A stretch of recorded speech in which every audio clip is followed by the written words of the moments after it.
with y'all?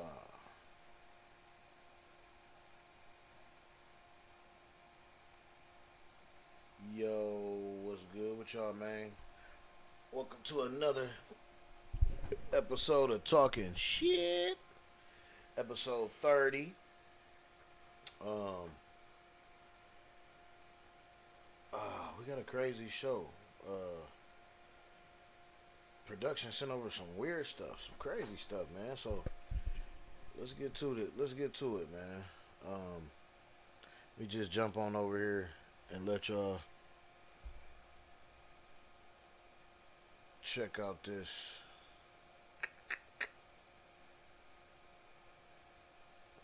Let's start with the old Bishop, man. Bishop Bling. Remember him? Remember the pastor that got robbed while preaching on live streaming? They took his jewelry. Very horrific scene, right? He's in the news again for what it looks like. It looks to be that he choked a woman during service. He says that's not exactly what happened. Let me do this. Let me remind you of the first time we talked about Bishop Whitehead on the show. Here it is. How many of you have lost your faith because you saw somebody else die what you about to go through? Yo. All right. Yo, all right.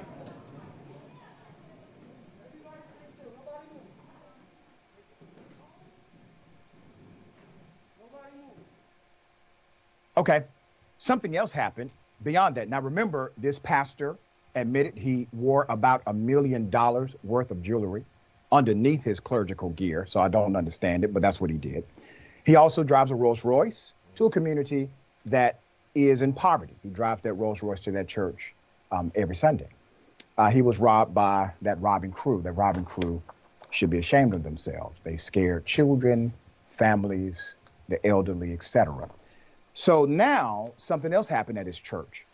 Here's the new video that we just got. Oh boy. Let them record. They be all right. Let them record. Let them record. My what? All right, we're going to pause right here. Amen. We're going to pause right here. We're going to pause right here, right? We're going to pause right here. All right, yep. Yes, Lord. Yes, Lord. Come on up. You want to come preach? Come on up here. I'm going to make you famous. Come on up here. Yes, Lord. Hey,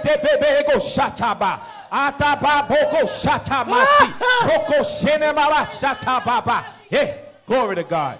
Now remove her out of here. Move her out of here. Amen. Now let's give Jesus a round of applause. While they take pictures and they want to be on social media, take the pictures. Take the pictures. Now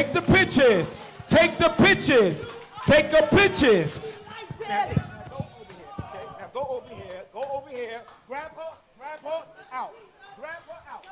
Now you're going to grab her out. Get downstairs. Grab her. Let her go. Press whatever charge you want. You're not going to come in my space. I feel threatened. Amen. They're not going to come in your space. Amen. You don't have that energy for the last people that came in there preaching. Let me go ahead and do this. See, dear Bishop, I was trying to give you a little grace here. But let me just say it for the record, man. Your church is a hot damn mess. Now, I don't know if you need to stop going on live streaming, get you a security detail or what, but this got to stop, brother. All right? You got $1 million worth of jewelry. You drive a Rolls Royce. All right? You say you have a lot of money. Brother, can you hire one security guard for the members of your congregation, if nothing else? Okay? This is a bad look. Now, I have never seen this happen one time to a preacher. I have now seen it happen twice to one preacher. To the same preacher. Let's put up his picture. Bishop Lamore Whitehead, he and one of the other women were actually taken into custody for a few hours. After his release 2 hours later, Bishop Whitehead told the Daily News, quote, "They locked me up in front of my children, in front of my wife, in front of my church. They publicly embarrassed me, and then they dropped all the charges after 2 hours and apologized to me." Yep, Pastor, you have now been robbed and arrested in front of your entire church. The two women walked into the church during a sermon, according to the narrative. Whitehead, who was robbed at gunpoint during a sermon over the summer, said the women entered the same way it happened when my church got robbed. I was almost done with my preaching, and these two young ladies came in and sat in the back, he recounted. After initially interacting with them and upon walking back to the front of the church, he spotted one of the women coming toward him. He said, she came in the middle aisle and just started cussing me out, calling me all types of names, calling me all types of things, the bishop said. He continued, she came back storming toward my wife and my 10-month-old baby. She went toward my wife, and that's when I grabbed her. I grabbed her and took her out of my church. All I could remember was the guys with the guns who put their gun in my baby's face. In the video, Whitehead appears to grab the woman by the back of the neck and pushes her off camera before he yells, grab her, grab her. After his sermon, a detective who arrived at the church informed Whitehead he will be arrested and charged with assault. So who were the women? Bishop Whitehead said his ministers recognized the women who had entered the church. They were some, as he said, wannabe up-and-coming bloggers, he said. They came to my church to disrupt my service.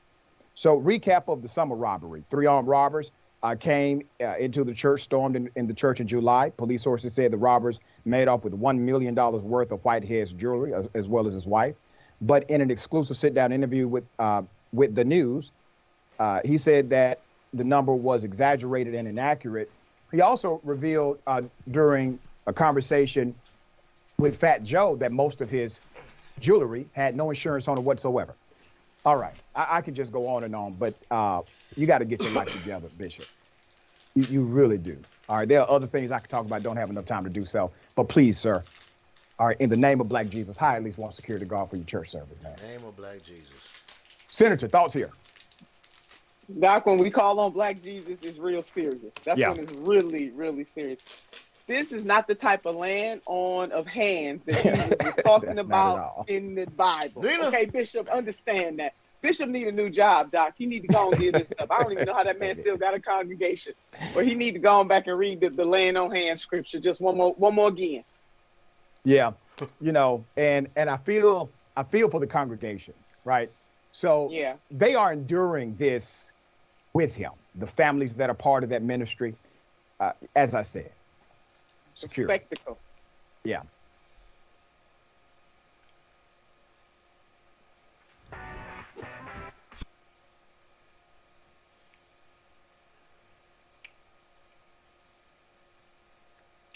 That is wild.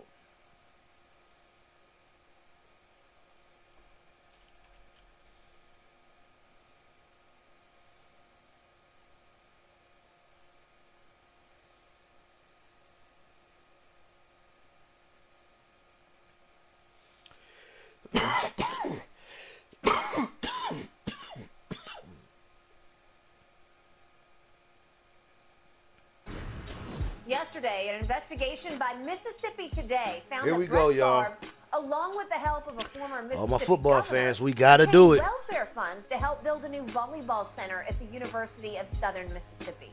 Shannon, how much do you think this could tarnish Brett Favre's legacy? Well, I don't think none can tarnish it, because if you go back and look at his history when he played in the NFL, they should have tarnished it already. I talked to people that was in the room when Brett Favre went to the Hall of Fame, and nobody mentioned about text messages that he sent to that jet masseuse. Nobody mentioned anything about the addiction that he suffered from. But yet T.O., they brought up everything. Can you imagine if T.O. would have had an incidents like Brett Favre off the field? T.O. still, to this day, right now, would not be in the Hall of Fame. Yet they walked right past it like Brett Favre did nothing. That is true. I give you that. The problem that I have with this situation, you got to be a sorry mofo to steal from the lowest of the low. Skip, Mississippi is the poorest state in our country. It is. Its citizens. So if they're the poorest state, Brett Favre is taken from the underserved. You made $100+ million in the NFL. And they talk about what he didn't know. This is what Brett Favre takes. If you were to pay me, is there any way the media can find out where it came from and how much? So if you got to ask this question, Is there any way the media can find out? You already know you're doing something wrong. Right. The mere fact that you don't want anybody to know. So you know you're doing something wrong. And Skip, he wanted to seem so philanthropic. He wanted to change the perception of the narrative. He take money for some damn volleyball arena. Well, his daughter played. So, but you see what Brett Favre did for his alma mater? No, he didn't get no money came out of his pocket. He stole money from people that really needed that money. Yep. Man, this is embarrassing. And he's not the only one. Ted DiBiase, a former wrestler, even Marcus Dupree, a great running back at the school that you loved growing up, Oklahoma. He got money. How can you got to be really low to take from the poorest of the poor? Brad, you ain't got enough money? Okay, Skip, listen. You know you're not supposed to have this. But how about go give the damn speeches? They're paying you to give speeches, and you didn't even give the speeches. And now you won't even pay the money back. And they fired one of the guys that say he tried to recoup the money. They fired him when he was a Clinton appointee. This was political. Yep. Shouldn't you get the money back? Have nothing to do with politics. The man got the, and this is what we know. Skip, when black and brown people do fraud the government, they hell bent. You get an EBT card and you get WIC or you get stuff like that, boy, they move heaven and earth to try to put you in jail for $400 little measly dollars. Now this man done took $1 million. Somebody got $3 million. Somebody got $400,000. Yep. And they sitting around like, well, you know, it happened and we'll see. And they're gonna get more money and do it all over again. And to your point, the Mississippi Department of Human Services had to file a civil lawsuit against Brett Favre because he had not paid back the interest he owed on the $1.1 million that he was fraudulently given for giving no speeches. Right. And he won't even pay the 1.1 back. He won't even pay the interest on the money. Right. It's $228,000. I mean, you got to be really low. Yeah. You got to be really low. And people and politicians, you got to be really low too. To know that this money is supposed to go to the most underserved, and you take it and give it to people that's made millions or got millions or have the potential to make millions, and you're willing to do that, you're willing to let your people starve, you let your people go underserved, and Brett Favre, you took this money, ain't nothing but Skip, this is what we know. Yep. If people like you, there is nothing you can do to turn them against you. We've seen this before now. We see what's going on right now. We got people bending themselves, becoming contortionists, trying to explain away what somebody doing with top secret documents at their location. They bend themselves in pretzel. They looking like Neo in the Matrix. Yep. So nothing Brett Favre can do. But he's been a sleazeball. He's been shady for a very, very long time. To all of your points, the one thing I'm pretty sure about is Brett Favre will not be seen in any more national TV commercials from this point forward. Why won't? Skip, they knew about this. He's still in Copper John. He's still throwing passes to Jerry Rice. This will end that. Whatever. So we start with his career. And obviously, the great John Madden helped make Brett Favre's career because he loved him. He just loved him, and it gave John so much joy to watch Brett play with so much joy. Yeah. And we give him that. And he was obviously a great football player. Yes. I thought he got away with near murder on the football field because he had the greenest light. He could just try about anything, but he had a huge arm, and he was pretty athletic. Oh, yeah. Especially in his younger days, he did whatever the hell he felt like doing, and about 75% of the time, it worked. Yes. And your brother was there in Green Bay. Yep. Sterling 3 years with him. 3 years with Brett Favre. So he knows what the story was. Yes. And I don't think Brett was a bad guy in the locker room, but then we got all kinds of issues going on outside the locker room. Okay. So well, considering that he held the Patriots hostage, how many years did he hold the Patriots? The Packers hostage. The Packers. How many, Skip? Because isn't that locker room behavior? Well, I'm not playing. I want to retire. I don't want to come to minicamp. I don't want to come to training camp. Trade me. Isn't that locker room behavior? Couldn't that be used against him? Never brought up. It was diva behavior at the very least. So now I go back to Jeff Pearlman's book that he wrote a few years back on Brett Favre, and it was yesterday on Twitter. He unloaded on him and walked everything back. And if you don't know Jeff Pearlman, he wrote the book on the Showtime Lakers that became the basis for Winning Time, the HBO series. But he did do a book on Brett Favre, and as he said about the positive, he said, yeah, I talked about the football heroics, the overcoming obstacles, the practical joker. But yes, I also included in the book his grossness, his addictions, and his treatment of women. But now, after what he heard about this, he just concluded that Brett Favre is a bad guy. He doesn't deserve the icon treatment. He doesn't deserve acclaim, image rehabilitation, warm stories of gridiron glory. He says, now, taking money that was designated to help poor people in his state, Yes, and funneling that money to help build an expletive volleyball arena. Yeah. Again, it was because his daughter was the volleyball player at that point at Southern Mississippi. He said that is so grotesque, that is so monstrous, that he, Jeff Pearlman, is done with Brett Favre. Well, so should everybody else be, because this is just the worst. And it does tarnish his off-the-field legacy. You can't take away from what he did. He won MVPs. He Yeah, won he Super did Bowl. that. He did that. We got that. Yeah. We got it. two things can be true, though. Two things can be true in this case for sure. But this is so egregious. This is so over the line that as yet he has not been criminally charged, nor has the ex-governor who he conspired with. Yeah. But something is going to come down from They this. should. Yes. I mean, you doing, you communicating through text about illegal activity. You already said, if you pay me, will the media find out about them? Yep. Skip, That's about as damning as it gets. Skip, you don't think I want to do something for my school, Savannah State? Hell, I would like to give them a $5 million, $10 million donation. But I will not put myself to try to seem philanthropic or this great benefactor to take from Georgia's poorest. They're most underserved. Why the hell would I do that? Now, it's probably going to be in my state. Yeah, when I'm gone, yes, Savannah State, I'm going to leave money for Savannah State. But I ain't got it like that. And I'm not trying to be philanthropic to try to show everybody I am. Where I steal from one, I rob Peter to pay Paul, so people look at me, man, look at what Shannon Sharp did. Bro, for a volleyball arena, $5 million to you're the poorest state. Your people need help the most. And you do this, and then $1 million, 1.1 million in speeches. Who the hell are you going to talk to? Poor people don't want to hear no damn encouragement. They need help. They need supplies. So what? You give them a pep talk? What the hell? What speeches is he going to give? Tell me the speeches that he could possibly give that's going to help the Mississippi's most underserved. That's going to do something for them. He ain't bringing no damn food. He ain't bringing water. He not bringing supplies. How did he help teen pregnancy? What? And what boggles my mind is he made so much money in the NFL for so long, Yes. so much for so long, that he comes across as incredibly miserly. Why couldn't he just give some of his savings? I mean, he's fully capable.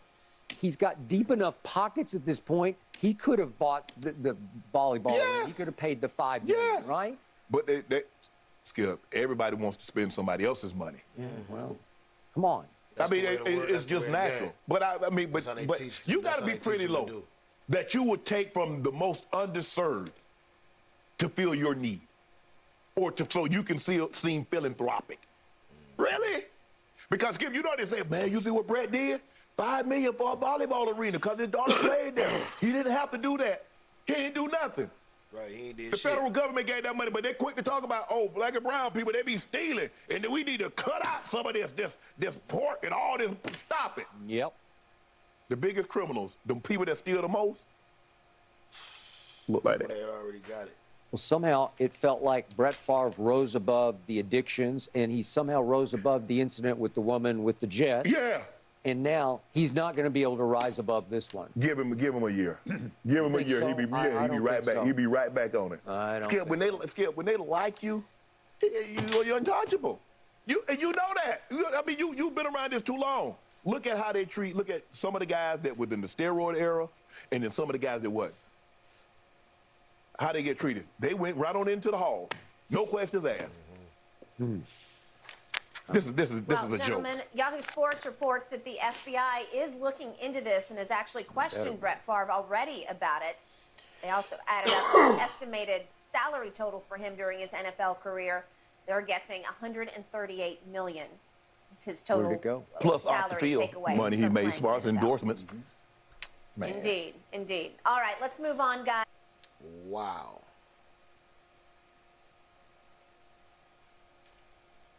So,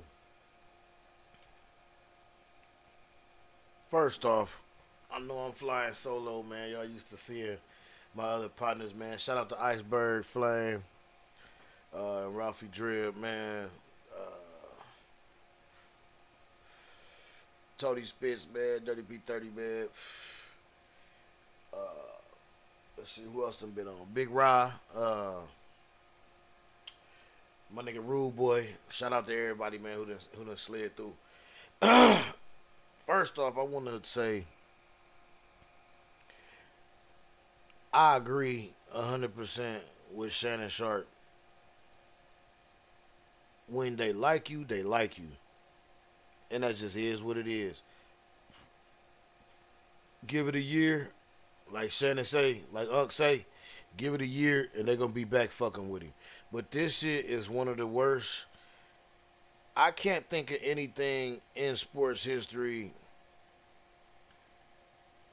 other than the OJ bullshit, but then we all know what that really was. All the real motherfuckers know what that really was. So we know OJ was still in OJ. You know what I'm saying? Let's just put it like that. We know what that really was. But anyway, I think this is like the biggest. This has got to go down in history as one. This has to tarnish his name some kind of way. It got to leave a stain on it. But I know it will for me. For those real motherfuckers and the real fans and the real people that really are like immovable, you know what I'm saying? It'll sway. They can't be swayed on they you know, on their thoughts or their feelings about how certain shit goes down and what they see. Cause honestly, when they love you, they love you. Like he said, this whole people bending over backwards just to try to say that this Cheeto face bastard had a reason to have top secret files and all that shit laying around his house. This nigga was selling us out. He was selling all of y'all out. And he gonna go somewhere and move somewhere and be gone. I guarantee he trying to do some stupid shit like that. Or he was trying to do something. He was selling everybody out, man. And if y'all didn't see that shit coming, man, y'all stupid as fuck. Anyway, back to this. Brett Favre, in my opinion, now, especially after learning this shit, is one of the most despicable, downright, low-down, dirty human beings I've ever heard of. To take, especially in sports, to take money from welfare people. We already know what Mississippi going through right now. We talk about it all the time on this show. We talked about it on the 28th, show 28, show 27, and I believe show 26. Even the water crisis going on down there. If he wanted to be philanthropic, he could have sent some fucking water down there. If he wanted to be philanthropic, he could have fixed the fucking dam that's fucked up down there in Jackson. Fuck that school and fuck that volleyball team and fuck his daughter. What the fuck does she need a volleyball stadium for 3 years or 2 years or how many ever she got left? That a volleyball stadium? Come on, man. What the fuck? Who cares about that kind of stupid shit? And I bet he was going to try to write that shit off as a tax thing and it's stolen fucking money. It wasn't even his. So then he gets another kind of tax break for that type of shit. See, there was a lot of shit going on. I'm glad a lot of these people are getting caught up in their shit, man. Because the rich, they get richer by stealing from the poor, man.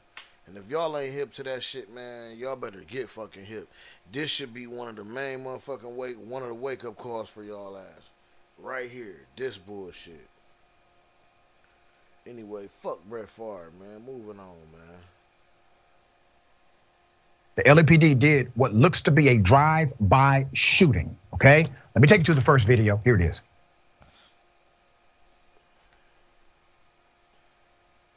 Trigger warning.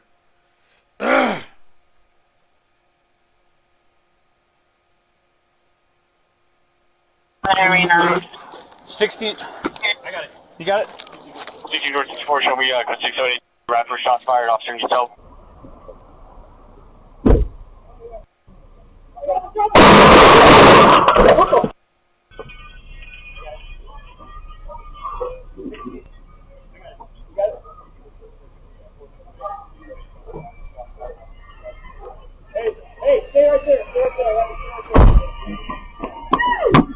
As the officers approached the driveway to conduct a pedestrian stop on Mosqueda, he raised what appeared to be a firearm, which resulted in an officer-involved shooting.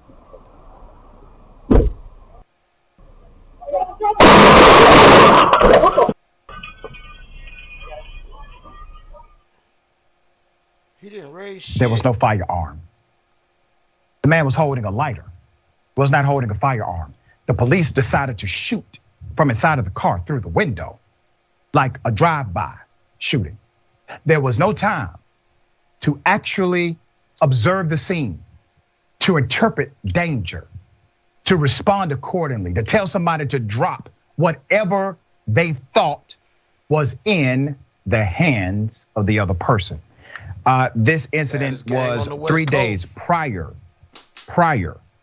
to the shooting of Jermaine Petit, which we've covered on the show, where officers confirmed he did not have a gun, but they still shot him as he fled. Remember this? Here it is. Another trigger warning. Hey, come here.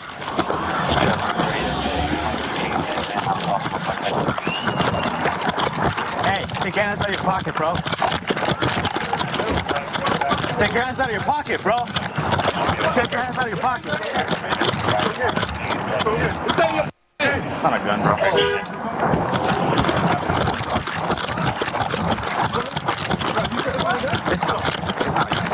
Hey, drop it! What is? Bro, you sure that's not a gun? Huh? Hey, drop it! He said, and I quote, "It's not a gun, bro." The officers knew the man they just shot was unarmed, okay? So when they believe you are armed but not sure, you get shot or shot at. When they know for sure that you are unarmed and say it out loud, you still get shot. According to the police, the cops thought the guy whose back was turned to them had a gun. That's what they're saying. That's the story. In reality, it was an L-shaped butane lighter. I spent weeks trying to get Chief Moore to release pictures of the L-shaped lighter, but he refused until they reached the 45-day requirement. It's called buying time. Per a July 24th media release, here are the details as LAPD has stated them to be. The following information is based on a preliminary and ongoing investigation, which continues to evolve as investigators interview witnesses, review physical and electronic records, and analyze forensic evidence. The department's understanding of the facts and circumstances may change as additional evidence is collected and analyzed. On July 21st, 2022 at 7 p.m., the Foothill Division Uniform Gang Enforcement Detail officers were conducting patrol in the area of 7800 Radford Avenue. Officers observed a known gang member exiting the passenger side of a parked vehicle in front of the driveway of a residence at the 700 Radford Avenue block. When officers attempted to conduct a pedestrian stop of the suspect, he appeared to be holding a firearm. That's their story. An officer-involved shooting occurred. The suspect fled the side of the residence to an unknown location. A perimeter was established. After a thorough search, it was discovered the suspect had escaped the area. The suspect was later identified as Raymond Moscada, a resident of Los Angeles. No officers, victims, or bystanders were injured during this incident. A black L-shaped butane lighter was recovered at the scene, okay? Now, did you see an officer have enough time to actually understand what was happening? No, you saw a cop pull up, shoot out of his window, and no gun, no threat, no aggression from anyone he was shooting at all. This is why you have to stop talking just reform and start talking replacement. Who in the hell thinks that's okay? If you think it's okay for them to do that to the other person, do you think it's okay for them to do it to you? To somebody you love? To a member of your family, member of your community? Of course not. Adrian, what are your thoughts on this? I think it's an unfortunate and absolutely intentional action by law enforcement to cover up their misconduct. There was no gun here, and I think everybody knew it. It's just the fact that we have so many members of law enforcement who are incredibly trigger happy and willing to go out there and say something that is not the truth because they don't want to be held accountable. And so this individual deserves so much better, and so does the community. But to go ahead and continue to perpetuate lies as opposed to actually simply hold officers accountable for their misconduct, it just, all it does is it hurts us all. And when it comes to settlements and payouts, we're the ones that pay. Again, it's just indicative of the fact that our system is broken. Yeah, and the way the cops tried to spin this, he was a known gang member. Wait a minute, no, the only gangster is the one that pulled up and started shooting. That's the real gangster you gotta be concerned about. What's your name?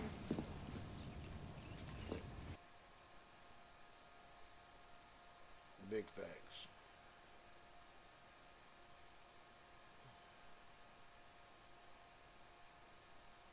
Big facts.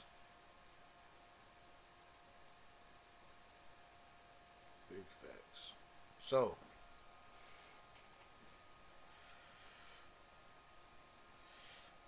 if you don't know,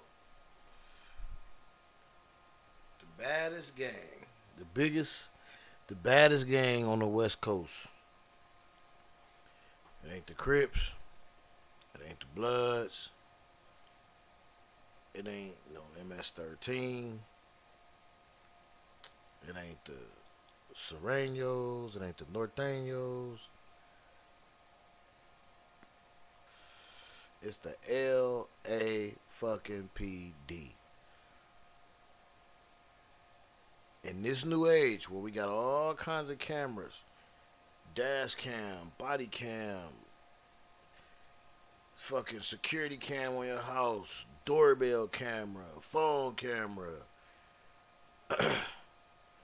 all this shit, all this stuff is being caught that they are used to doing, but it's just now being caught on camera from all fucking angles. And you are not allowed to make mistakes no more. These are mistakes that these motherfuckers are making.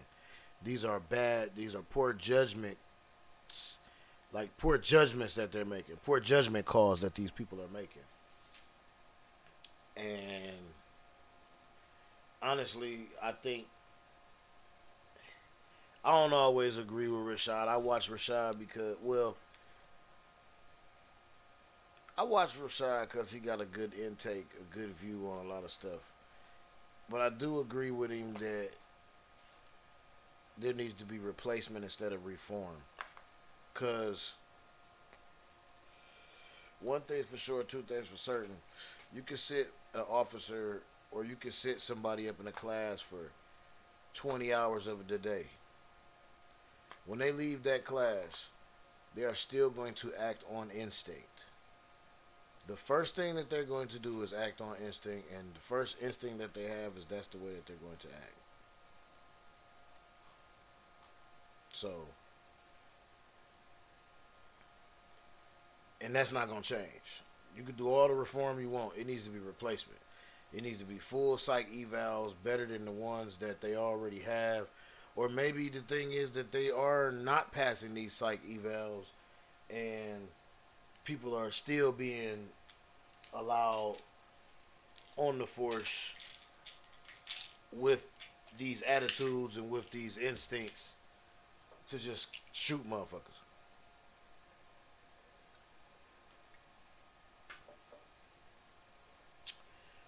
Crazy, man. Crazy.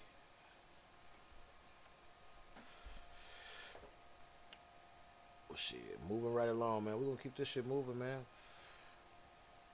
It's just us here, y'all. Just us. So, as you see, this We're going back to PnB Rock. Welcome back to another video with IDN TV. We're on PnB Rock number 6 video. Now, they're saying that PnB Rock's passing has taken a wild turn as far as the investigation goes. Now, according to TMZ, they say that PnB Rock's situation might have been more than just a random robbery. Now, according to TMZ, they say a source from the LAPD is saying that this might have been a planned hit by a opposition to PnB Rock. Now, currently, the Los Angeles Police Department are checking deeply into PnB Rock's personal life. So everything from who he was friends with or people he had issues with. Now, the police first had thought this was a fatal robbery, but now I guess they've seen the camera footage and they are thinking that something else happened. They feel like the person who was responsible would have simply just took PnB Rock's chain and left rather than killing the Philly rapper. Now, police feel that someone planned on taking PnB's life, especially someone with a vendetta. Now, the investigators are looking through the whole United States, but they're especially checking in Atlanta, in which they say PnB Rock spent a lot of his time. They're looking into his hometown, Philly, as well. Now, the police are asking for people to speak up if they have any idea on who might have done this to PnB Rock. Now, according to the police, they say they received a lot of tips. They're currently working on video and people's video feeds from local businesses and houses to track the getaway car. Now, they say PnB Rock's girlfriend, who posted his location a few minutes before the situation went down, is not a suspect in the passing of PnB Rock. Now, according to TMZ, they say that she is not involved nor planned the execution. Now, key word, they said execution, not robbery. So now, I don't know what to think, you guys. I thought it was a random thing that happened in Los Angeles at a random Roscoe's Chicken and Waffles. That was getting interesting. They don't have any suspects, which makes it even weirder. You would think they would have suspects if these people were from the local area. Because a lot of people, when it first happened, people were saying, oh, it's just a local area goons acting up and they caught them slipping. But for them not to catch this particular person, it means that they weren't from the area. It doesn't seem like they were from the area. Now, do you guys remember the guy that went viral on social media? Because he said he wanted a lot of smoke with PnB Rock. I posted the video on my page. A lot of people posted it. Well, now this same guy is speaking out and he wants to clear up his name. According to him, he says that PnB Rock stole a shirt or a shirt design from him and he was upset about it. He said PnB Rock was talking trash to him, pretty much stunting on him with his iced out chain. And this is the reason that he said he would take the chain off of PnB Rock's neck. Now, I know social media and the internet was saying dude was responsible, but I highly doubt it. Check it out. Yo, look who I'm on live with. The one and only, fool. This nigga still talking shit. Hey, bro, you fried or something, bro? What you smoking some coke? You still want to mention my name and shit. Like, you good, bro? Man, I came to check up on you. When you... He want to be my man so bad, but we not gang, bro. We'll never be tight, nigga. What I was saying. When I pulled up to Mecca Sounds, you wasn't on shit. Yo, this is my bed. I only came on here just to bed off you, bro. You really my bed. What's up, nigga? When I came to Mecca Sounds, you wasn't on shit. You came to where? Krishan Studio, nigga. Who the fuck? Oh, you talking about Hitmaker shit? Oh, you talking about Hitmaker shit? He said Makai Sound. Bitch, you don't even know what you talking about. You don't even know the right name. You saying some dumb shit. And when you came there, what? What about it? Where the fuck I was at? That's what niggas want to know. Nigga, when I pulled up, nigga, you was quiet for like 4 days, nigga. Hey, y'all see this goofy ass nigga, bro? Get this man all the clout he want. All y'all on my live right now. Get this man some clout, bro. He just reaching. He want to be Big PnB so bad, you hear me? Nigga, I'll take your shit off your neck. Oh, man. Real talk. Yo, I'm bad over this nigga, you hear me? Fuck, nigga, just tell him to come to the A, nigga. Fuck. Nigga, Minnesota in Atlanta, fool. Oh, I ain't know that. We gonna call you back. We don't got time for that negative energy. All right, well, look, I'm gonna hit you on a one-on-one, so I'm gonna see you pull up on me. You ain't gonna do shit, nigga. All right, bro, cause you's a bitch. You hear me? Bet. That's what he was doing. He was telling me, like, you want to be like me. And like, even though I know it's eerie now, but like, even when I was saying it to him, like, it was like a back and forth of him popping shit at me, like on some, like right now, if he was doing it and we was on live, like, nigga, you's a broke nigga, you's a clown, like, nigga, you want to be like me, pull my chains out like this, and I'm like, nigga, I'd take the shit off your neck. It wasn't no, like, so if you see in the live when he said, when we're talking about when I went to Macca Sounds or Maker Sounds, whatever, that's what he's referring to, because I pulled up out there and nothing had came about the situation. So when we're doing the live, that's me describing when he's talking about just calling me out my name, all of that, just like, I don't, you know what I mean? Just coming at me. It was kind of just confusing because he's asking me, or he's just coming at me when it's a situation where I'm asking him for my own stuff back, and he's just like, nigga, fuck you, it's whatever, I'm at this postal service, it's whatever. I have videos of me doing, like, when I get my merch, I put out like videos of me stacking my merch and like saying that it's sent out, and then there's a video of him mimicking that with the shirt on and stuff like that. And to everybody else that's watching the video, nobody really knows, but like he's like just poking at me. Now the hip hop community is trying to stay safe, to say the least. Now Kodak Black had to check a fan, I mean straight up check a fan, after he tried to record him on Instagram Live. Now Kodak Black was back in his hometown, and a fan ran up on him on Instagram Live. Now Kodak even mentioned that PnB Rock and how his location was discovered on social media, and we all know how that turned out. Check it out. Hey. No, Check it out. No. Check it out, man. Don't record me, Get off bro. live, get off live. Man, you record me. I just saw live. you put the shit you on live, but you just put the phone to my car, homie. Don't do that, homie. Then you lying to me and your shit, bro. Come in there, bro. You tripping, boy. Come on, homie. You tripping. You don't see that shit that happened in PnB? You don't see what that shit that just happened in PnB Rock, homie? So why you recording me?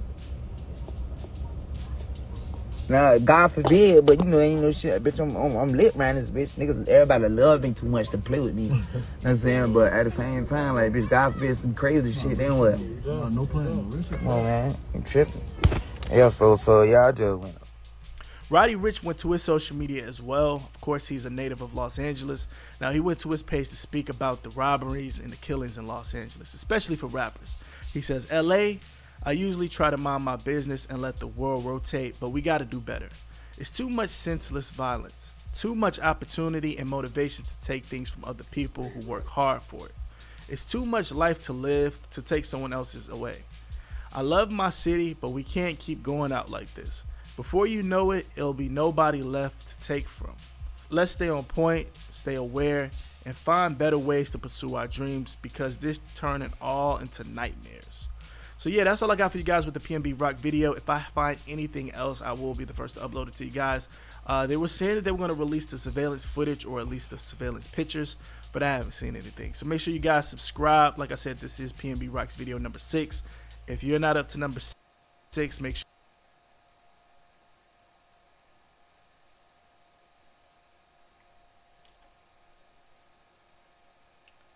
Wow.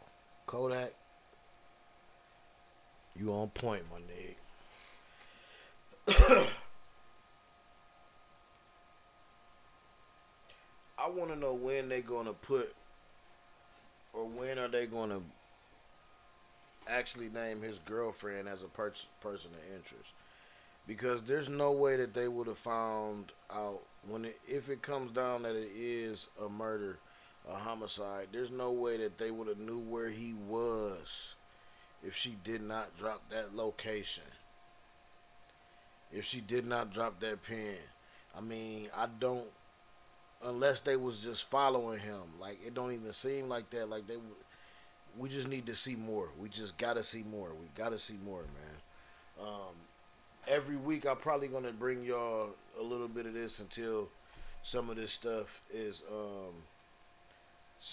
uncovered. Cause I know we all looking at this. We all listening and checking this little situation out. You see a lot of different things off of social media, but I like to get the thorough. That's why I'm shout out IDN TV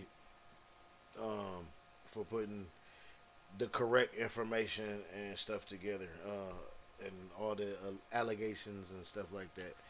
So Shouts out IDN TV, man. Moving right along, man. Stop dropping lows, man. If y'all just really want to post y'all shit, man, why don't y'all do it after y'all come back? Like, do it when y'all leave, or do it when y'all at in the security of your home or wherever y'all at. Do that shit. Post when you come back, when you out of harm's way, when you out of them fucking streets, man. Please do that shit, man. Be safe, be careful, man. It's a lot of evil motherfucking people out here, man.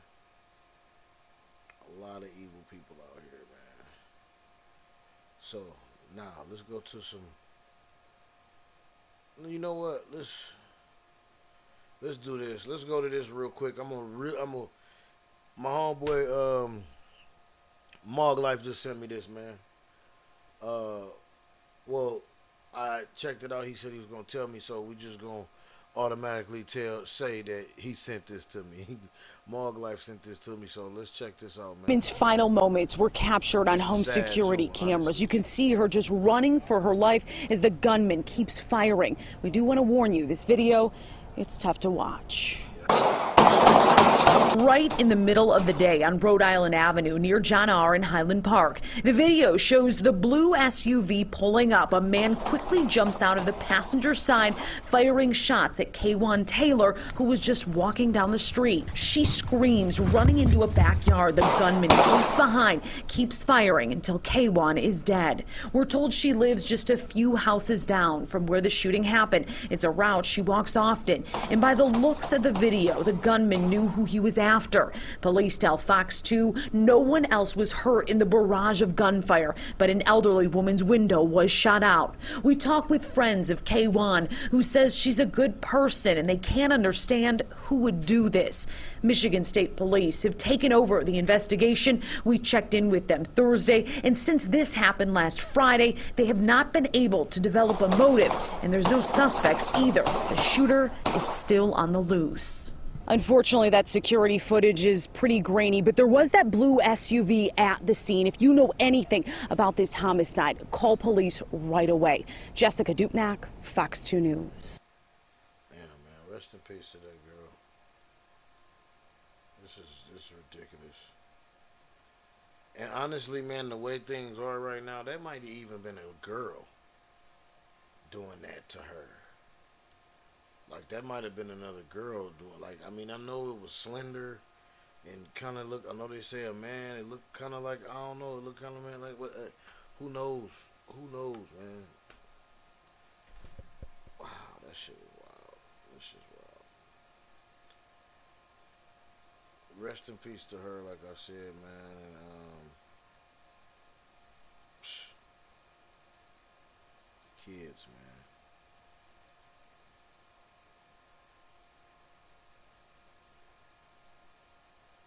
Everyone out there, I'm speaking for myself, but I'm probably speaking for a large majority of other officers out there. If we're driving on the freeway in our police car, get the out of the way. Get the out of the way. If you merge and we follow behind you and we merge too, you're probably in trouble. The best way to find that out is get the out of the way. I can go 90 miles an hour. You can't. You can't do that. So get the out of the way. If us officers stay behind you long enough, we can find a reason to pull you over. So you might as well get the out of the way. Super simple. That's all. You're welcome. I want to give that cop, to start off, a little bit of credit for going a solid 45 seconds without beating an innocent person. That's good. Other than that, no credit. I cannot tell you, Nina, how much I despise everything that we just saw. All of what was encapsulated in that cop. And I have a lot to say about it, but I want to give you first crack. What did you think about this cop's TikTok? You know, it is really nice, although painful, when the truth just comes out like that. Because it just really reminds us of the fact that we have problems in the legal system itself, from the streets to the courts. And the fact that she was so open and honest about what is happening. And she's right, she's not the only one.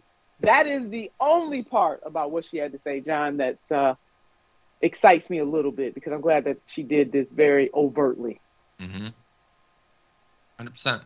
That is Brianna Strauss, Federal Way officer. And so we're now finding out what happened to this cop. So shortly after putting up the TikTok, Apparently, it happened in July. There was a lot of pushback, as you can expect, and the TikTok was taken down. And then an investigation started, and we'll show you the consequences that came from that. But first of all, I just love that Brianna Strauss, the officer you saw in that video, apparently describes herself on her LinkedIn resume as having excellent people skills as well as being an excellent leader. So this is a reminder to not trust everything you read on LinkedIn. Anyway, Commander Kurt Schwan of the Federal Way Police Department told Seattle Weekly that in their investigation of Brianna Strauss, they looked for possible violations of standards in the video, as well as if Strauss had any previous disciplinary issues. None were apparently reported. I love how official they have to be about this. We're going to do an investigation of this TikTok. What are you talking about? Watch it right now. I've got it on my phone. This is unacceptable. And it was unacceptable, kind of. Just a little bit. Strauss received a 10-hour suspension without pay. Violations of the social media conduct and personal conduct policies, a 10-hour suspension is equal to 1 shift. I was just about to say, so for berating and condescending the people that she's supposed to protect and serve, for indicating that she can violate the law if she wants, and if she gets annoyed by you for blocking her way, she'll find a pretense to pull you over, effectively making the law whatever she wants to be. That's a 10-hour suspension, Nina. That's amazing.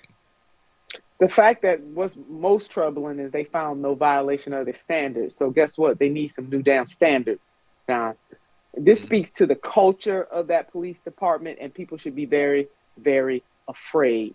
It makes me call into question previous arrest, because if she feels this way about zipping up and down the damn highway, then they feel this way about every other thing. And one final point to this, it reminds cries that Black people have, you know, what we have talked about generation after generation when it comes to law enforcement, that they can and do in some cases plant things and make things up. But nobody wanted to believe the Black community on this, and thank God for smartphones now, but it's still a shame that we need a smartphone to validate what we know has been happening in too many law enforcement agencies for generations. And that is not to say that all police officers are like her or are corrupt. It is to say that we have systemic problems that need systemic fixes. Yep. And her ass should have been suspended for days, John. She should have been suspended for days. I would have fired her, though, myself. 100%. Yeah, and what I love about this is all too often we have to wait to get video of these cops. In this case, she put that up.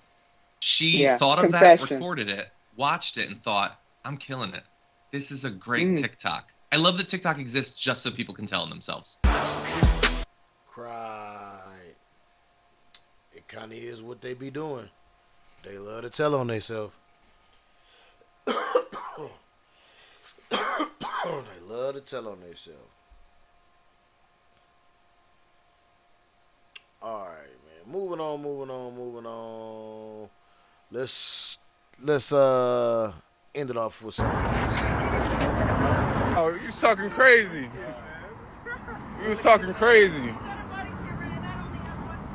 Why is this woman being arrested, you may be asking? Let me show you. This girl is insane, bro. She came in here earlier talking noise and we sent her away. She came back talking crazy, saying that we're not American, which is pretty crazy to me. You're not American. How am I not American? How are we not American? I was born and raised here. My family. My descendants is from Africa, yes. My family. But I am American. I was born here. And I was a slave. How were you a slave? What made you a slave? Because I was black and my last name's Howard. You were black? Yes. You got vitiligo? You like Uncle Ruckus? You seen the Boondocks? You like Uncle Ruckus? Los Angeles Clippers guard Norman Powell was harassed by her at a gym. You got vitiligo? I like the blues. What does that have to do with anything? Our music. What does our music have to do with anything? Oh, we already called the police. They're on the way. Powell, a 2019 NBA champ, how could you forget with the Toronto Raptors, gets this woman to twist her own words against herself. Oh, you're on live. You're on Instagram live right now. You know that I come from a family of gamblers. That's cool. My grandfather. That has nothing to do with what you're talking about right now. Paid for my that has nothing to do with what you're talking about. Literally nothing to do. She could barely bend her Literally finger nothing to do. I do not care. From playing poker. I do not care. And I'm calling I your do not shit. care. I do not care. I do not care. I call your bluff. That's fine. It's not a good look for you. It's not a good look for you. What is she talking about? It is not a good look for you, shorty. My broken wrist. And I want to get an X-ray, please, on my right hand. It will return into my That was some good excitement for today.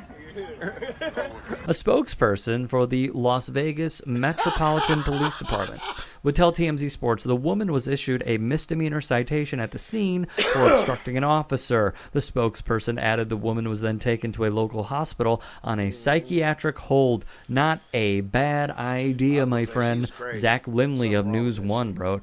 So obviously, this woman has issues, but whatever said issues might be, they just don't explain the racism.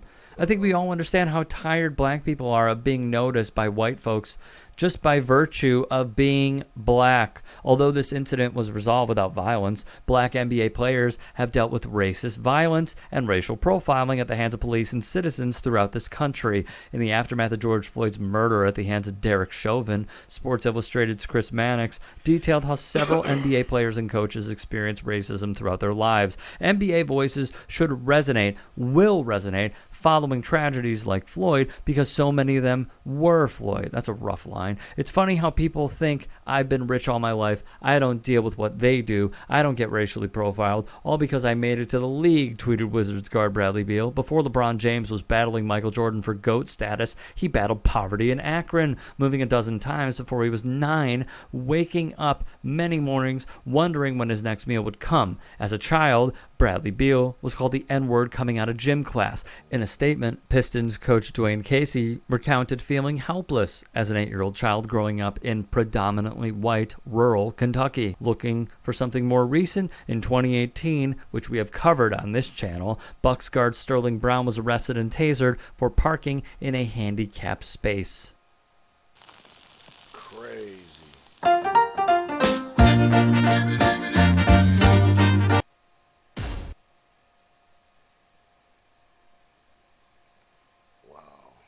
So, that was funny. I wonder what she actually said to piss him off. You was talking crazy. You was talking crazy. Oh, you was talking crazy. Red as hell. You was talking crazy. Why is this woman being arrested, you may be asking? Let me show you. That was funny. I don't know, man. I don't got too much to say about that. That shit was funny. I just kind of wanted to end it off on a light note. Did we see the... I think that's what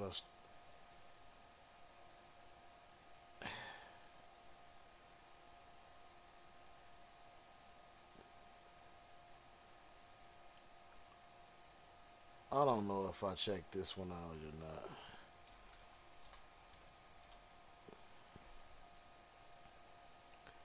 The new one. During a Sunday sermon in Brooklyn, landed 2 people behind bars, including a bishop who argues he was protecting his family. CBS 2's Jenna D'Angela spoke with both people involved and has the video from Canarsie. We're going to pause right here. During a live stream Sunday service at Leaders of Tomorrow International Ministries, Bishop Lamore Miller Whitehead appears to get disrupted. You want to come preach? You want to come preach? You want to come preach? Come on up here.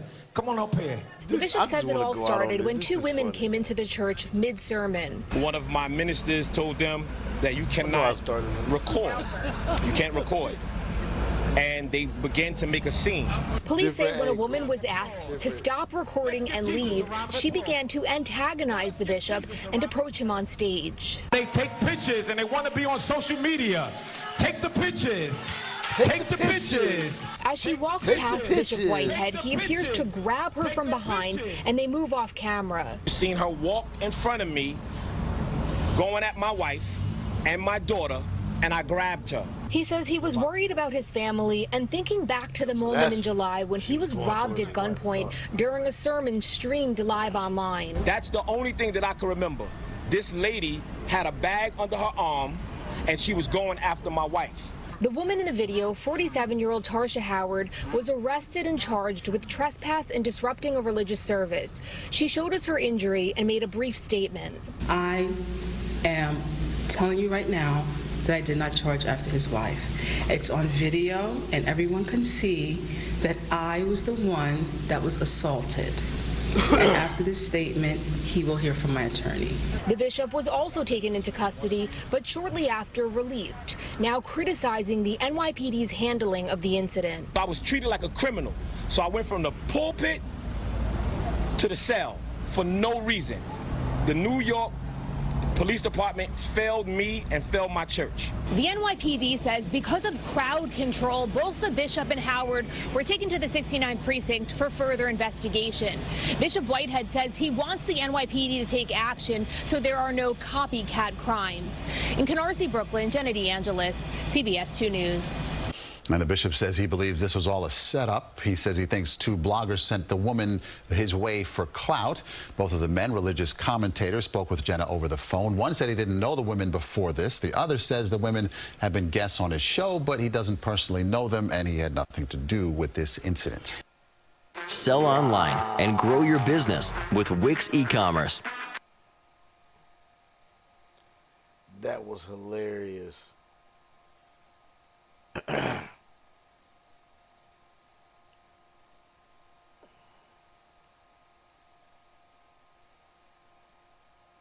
Puerto Rico. It is in the center part of the island, and I just spoke to a gentleman. His name is Rodriguez, and he shot this video that we're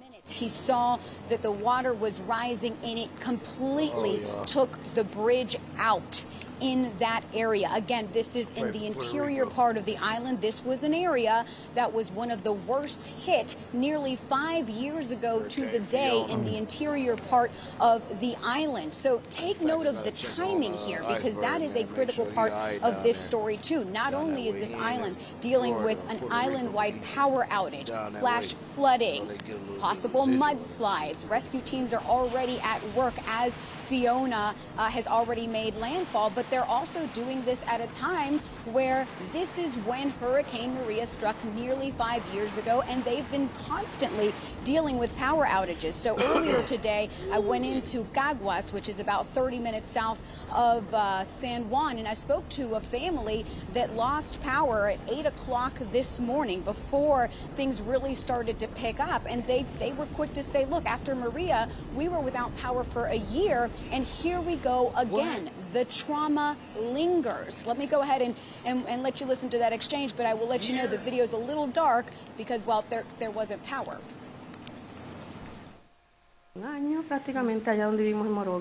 She was a year without power after Hurricane Maria. ¿Y tú piensas en eso cuando la lluvia baja hacia ahora? I'm asking her if that's what she thinks about when the rain comes. Siempre que hay lluvia de She says, 4 días, siempre hay lluvia de 3 o 4 días, pues siempre pues estamos sin luz. Wow, y'all. Yeah. I just wanted to touch on that, man. Y'all know what it is, man. Appreciate y'all for coming out, man, rocking with your boy. Next week we will be back on live. And appreciate y'all for rocking with us, man. Like I said, oh, and Contra, I think it's gonna be set to come out on September 10th or no 14th, something like that. I'll be back with a solid date. They keep sending me through the ringer about some stuff. So anyway, we'll get that situated, man.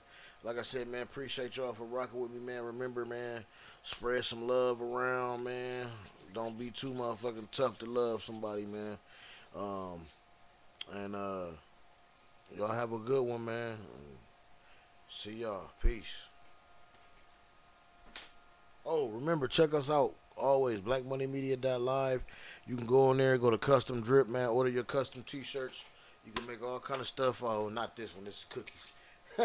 But I thought I had one of them on. But you can make custom tees over there, man. You can do all kind of stuff, man. You can make your own. We got some stuff up there, some merch up there. I'm talking shit, game junkies, man, all kind of stuff. So, and we'll be doing some revamping and getting some things going on. Also, be on the lookout for THC, man. That's the Trap House Collective, man. Be on the lookout and be trying to figure out how to join the collective, man.